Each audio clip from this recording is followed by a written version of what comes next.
आता बातमी महाराष्ट्र समोर गैर होणाऱ्या एका मोठ्या संकटाची, आणि ते संकट आहे ड्रग्सचं. अवघ्या 2 तासांपूर्वी पुण्यातून एक व्हिडिओ समोर आला. त्यात 2 तरुणी एका मॉलच्या वॉशरूम मध्ये ड्रग्सचं सेवन करताना दिसत आहेत. त्यांना जेव्हा महिला सुरक्षा रक्षकांनी थांबवण्याचा प्रयत्न केला, तो व्हिडिओ आधी पाहूया.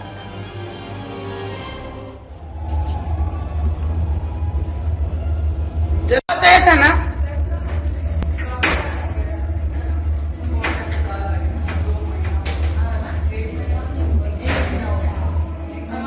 चलो बाहर आओ, जल्दी आओ. आज ना दीदी वीडियो चल रही है, क्या करोगे आप? चलो चलो चलो चलो चलो. ऐसा रहते क्या पल? मैंने बताया था ना आपको. हाँ, गाना बंद करो, मैं आ रही हूँ बाहर. प्लीज चलो बाहर, जल्दी चलो बाहर, दोनों भी चलो. अरे सीधा वीडियो तो नहीं बंद कर दीजिए. बंद करो. क्यों बंद करूं मैं? क्यों बंद करूं? पल चलो बाहर, प्लीज रिक्वेस्ट. 2 मिनट्स आ रहे ना, कहीं यहाँ से तो भाग नहीं रहे. नहीं, नहीं, चलो फिर. अब वीडियो बंद कीजिए. बंद करो. मैं नहीं. हाँ, आएंगे इधर. तेरे को बताया था ना मैंने. एचआर का ओनरला बोलो, ओनरला बोलो, जा ओनरला बोलो. पण मत लो पण. पण She's shouting like hell.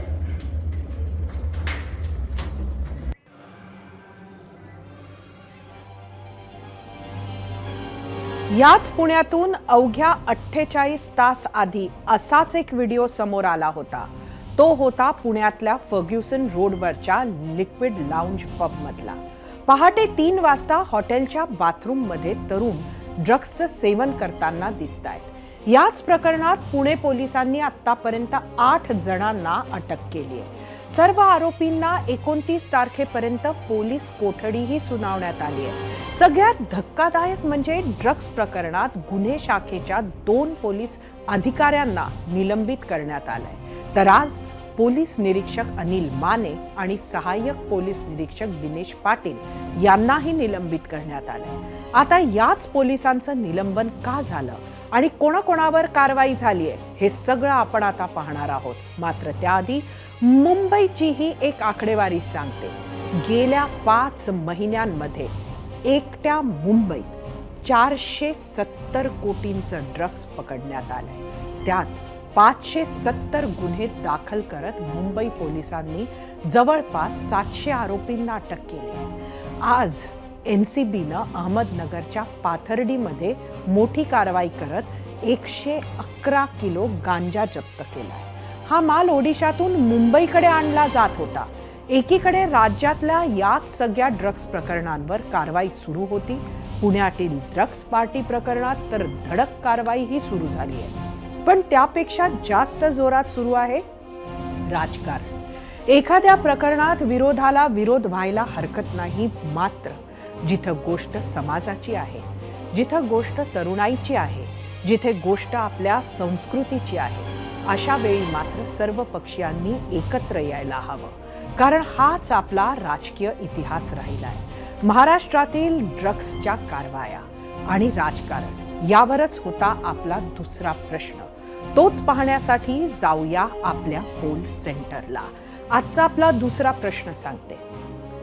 पुन्हा एकदा पुणे मुंबई ड्रग्स रॅकेट, राजकारण सुरू. सर्व पक्षीय नेत्यांनी राजकारण बाजूला ठेवून कारवाईसाठी एकत्र यायला हवं का, हा आपला प्रश्न होता. पुण्यामधील ड्रग्सची पार्टी सोशल मीडियामुळे उघडकीस आली. त्या रात्री पुण्यात नेमकं काय झालं यावर एक नजर टाकूयात ग्राफिक्सच्या माध्यमातून. आणि त्यासाठी जाऊया आपल्या मीडिया सेंटरला. तरुणींच्या ग्रुपनं आधी हडपसर मधल्या कल्ट नावाच्या बारमध्ये पार्टी केली. रात्री 12 वाजता कल्ट बार बंद झाला. त्यानंतर अक्षय कामठे या इव्हेंट मॅनेजर आणि दिनेश मानकर नावाच्या डीजेनं लिक्विड लाऊंज पबच्या मालकाशी संपर्क साधला. त्यानंतर 40 जणांचा ग्रुप हडपसरहून लिक्विड लाऊंज पबच्या दिशेनं निघाला. रात्री 1 वाजता 40 जणांच्या ग्रुपनं लिक्विड लाऊंज पबमध्ये पार्टी सुरू केली. रात्री 1:30 वाजता नाईट राऊंडला असलेले पोलीस निरीक्षक अनिल माने आणि दिनेश पाटील यांनी लिक्विड लाऊंज पबला भेट दिली. पोलिसांनी पबची पाहणी केल्याची नोंद शिवाजीनगर पोलीस ठाण्यात करण्यात आली. पोलीस गेल्यानंतर लिक्विड लाऊंज पबमध्ये पुन्हा पार्टी सुरू झाली. याच पार्टी दरम्यान काही तरुणांनी ड्रग्जचं सेवन केलं.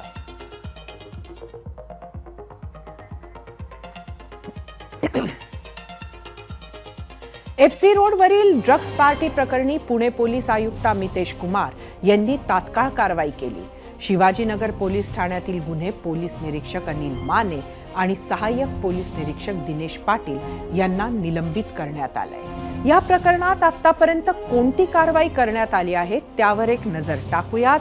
त्यासाठी जाऊयात पुन्हा एकदा आपल्या मीडिया सेंटरला. आतापर्यंत 9 जणांवर गुन्हा दाखल झालाय. 8 जणांना अटकही झाली आहे. ड्रग्ज सेवन करणाऱ्यांचा शोध सुरू आहे. या ग्रुपनं पार्टीत दारूसाठी 80 ते 85 हजार रुपये खर्च केलेत. 40 ते 50 जणांची तपासणी होणार आहे. CCTV पाहून तपासणी होणार आहे आणि होते आहे. दिरंगाई केल्याबद्दल 2 अधिकारी 2 अंमलदारांवर निलंबनाची कारवाई झाली आहे.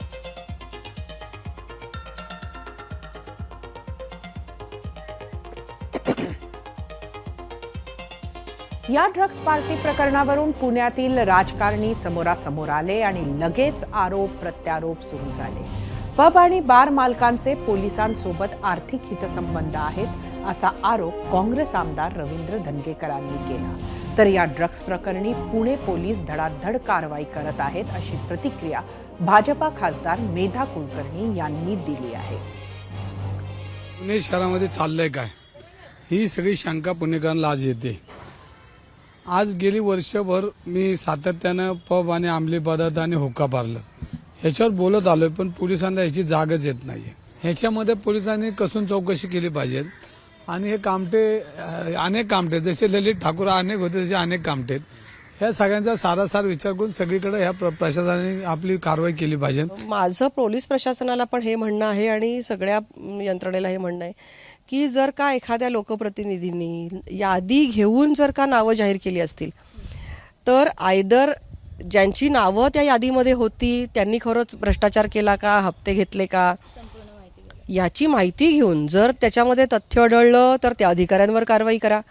आणि तथ्यहीन बेसलेस जर आरोप केले असतील तर आरोप करणाऱ्यांवर कारवाई करा.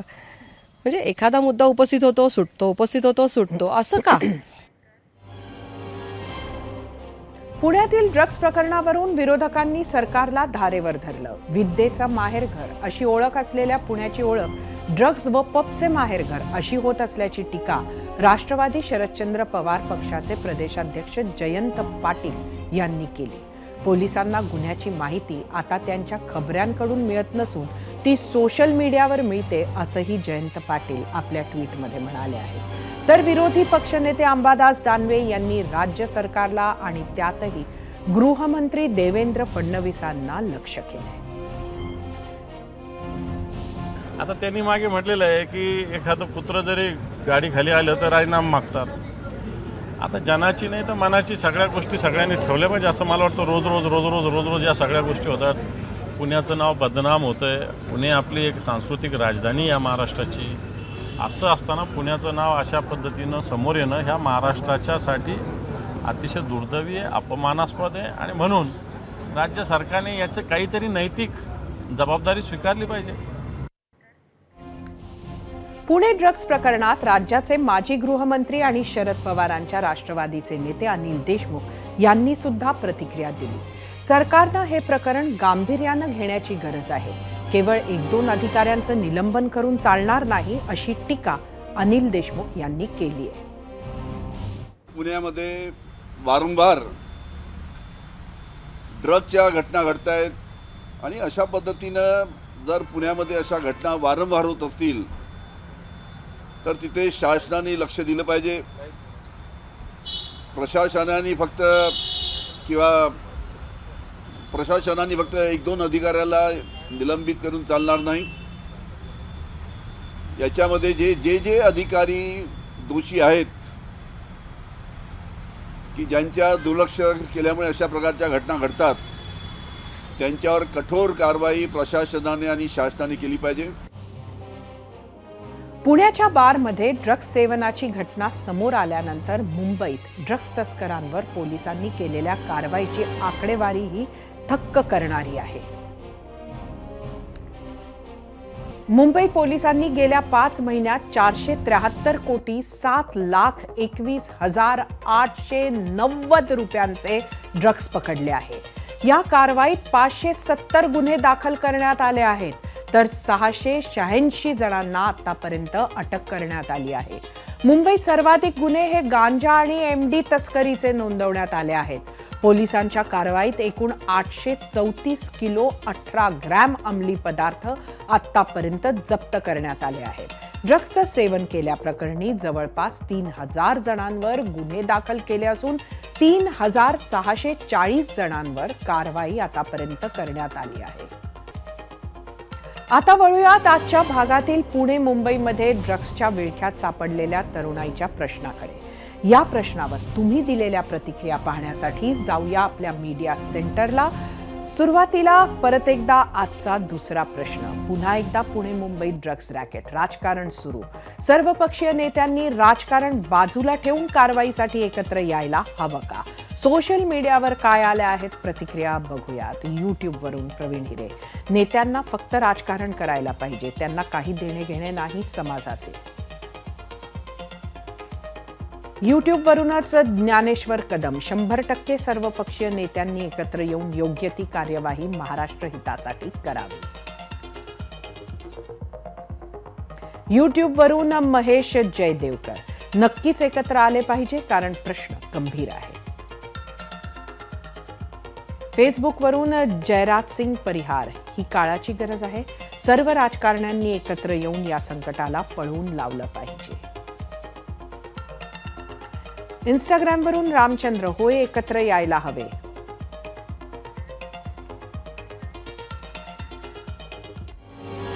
महाराष्ट्राच्या प्रतिक्रिया पाहिल्यानंतर आता जाऊयात पोल सेंटरला, जिथे आपण पाहणार आहोत दुसऱ्या प्रश्नावरचा कौल महाराष्ट्राचा. परत एकदा आजचा दुसरा प्रश्न.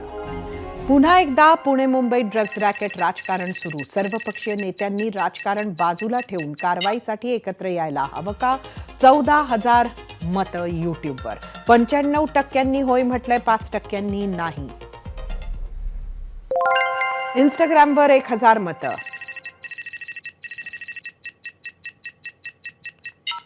,93% होय म्हटलंय, 60% नाही. फेसबुकवर 90% होय म्हटलंय, 10% नाही. एक्स 91% होय म्हटलंय, 9% नाही.